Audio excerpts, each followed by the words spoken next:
Once upon a midnight dreary, while I pondered, weak and weary, over many a quaint, a curious volume of forgotten lore, while I nodded, nearly napping, suddenly there came a tapping, as of someone gently rapping at my chamber door. "'Tis some visitor," I muttered, tapping at my chamber door. Only this, and nothing more. Ah, distinctly I remember, it was in the bleak December, and each separate dying ember wrought its ghost upon the floor. Eagerly I wished the morrow, vainly I had sought to borrow from my books surcease of sorrow, sorrow for the lost Lenore, for the rare and radiant maiden whom the angels name Lenore, nameless here forevermore. And the silken, sad, uncertain rustling of each purple curtain filled me with fantastic terrors never felt before, so that now, to still the beating of my heart, I stood repeating, "'Tis some visitor entreating entrance at my chamber door, some late visitor entreating entrance at my chamber door. This it is, and nothing more." Presently my soul grew stronger, hesitating then no longer. "Sir," said I, "or madam, truly your forgiveness I implore. But the fact is I was napping, and so gently you came rapping, and so faintly you came tapping at my chamber door, that I scarce was sure I heard you." Here I opened wide the door. Darkness there, and nothing more.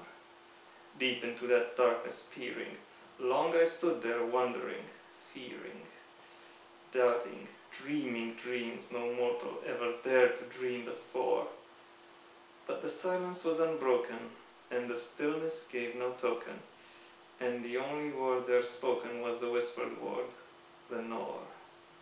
This I whispered, and an echo murmured back the word, "Lenore," merely this, and nothing more. Back into the chamber turning, all my soul within me burning. Soon again I heard a tapping, somewhat louder than before. "Surely," said I, "surely that is something at my window lattice. Let me see then what thereat is, and this mystery explore. Let my heart be still a moment, and this mystery explore. 'Tis the wind, and nothing more." Open here I flung the shutter, when with many a flirt and flutter, in there stepped a stately raven of the saintly days of yore. Not the least obeisance made he, not a minute stopped or stayed he, but with mien of lord and lady, perched above my chamber door, perched upon a bust of Pallas just above my chamber door, perched and sat, and nothing more. Then this ebony bird beguiling my sad fancy into smiling, by the grave and stern decorum of the countenance it wore. "Though thy crest be short and shaven, thou," I said, "art sure no craven, ghastly grim and ancient raven, wandering from the nightly shore. Tell me what thy lordly name is on the night's Plutonian shore." Quoth the raven, "Nevermore." Much I marveled this ungainly fowl to hear discourse so plainly, though its answer little meaning, little relevancy bore, for we cannot help agreeing that no living human being ever yet was blessed with seeing bird above his chamber door, bird or beast upon a sculptured bust above his chamber door, with such name as Nevermore. But the raven, sitting lonely on the placid bust, spoke only that one word, as if his soul in that one word he did outpour. Nothing further then he uttered, not a feather then he fluttered, till I scarcely more than muttered, "Other friends have flown before, on the morrow he will leave me, as my hopes have flown before." Then the bird said, "Nevermore." Startled at the stillness broken by reply so aptly spoken, "Doubtless," said I, "what it utters is its only stock and store, caught from some unhappy master, whom unmerciful disaster followed fast and followed faster, till his songs one burden bore, till the dirges of his hope that melancholy burden bore, of never, nevermore."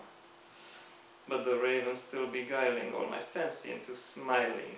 Straight I wheeled a cushioned seat in front of bird, and bust in door. Then upon the velvet sinking, I betook myself to linking, fancy onto fancy, thinking what this ominous bird of yore, what this grim, ungainly, ghastly, gaunt, and ominous bird of yore meant in croaking, nevermore.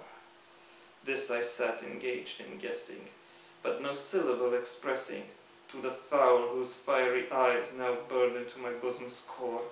This and more I sat divining, with my head at ease reclining, on the cushion's velvet lining that the lamplight gloat o'er. But whose velvet violet lining with the lamplight gloating o'er she shall press, ah, nevermore. Then, methought, the air grew denser, perfumed from an unseen censer, swung by seraphim whose footfalls tinkled on the tufted floor. Wretch, I cried, thy God have lent thee, by these angels he have sent thee respite, respite and nepenthe from thy memories of Lenore. Quaff, oh quaff this kind nepenthe and forget this lost Lenore. Quoth the raven, nevermore. Prophet, said I, thing of evil, prophet still if bird or devil, whether tempter sent, or whether tempest tossed thee here ashore, desolate yet all undaunted, on this desert land enchanted, on this home by horror haunted, tell me, truly I implore, is there balm in Gilead? Tell me, I implore. Quoth the raven, nevermore. Prophet, said I, thing of evil, prophet still if bird or devil, by that heaven that bends above us, by that God we both adore, tell this soul, with sorrow laden, if, within the distant Aidenn, it shall clasp a sainted maiden, whom the angels name Lenore, clasp a rare and radiant maiden, whom the angels name Lenore. Quoth the raven, nevermore. Be that word our sign of parting, bird or fiend, I shrieked, upstarting. Get thee back into the tempest and the night's Plutonian shore.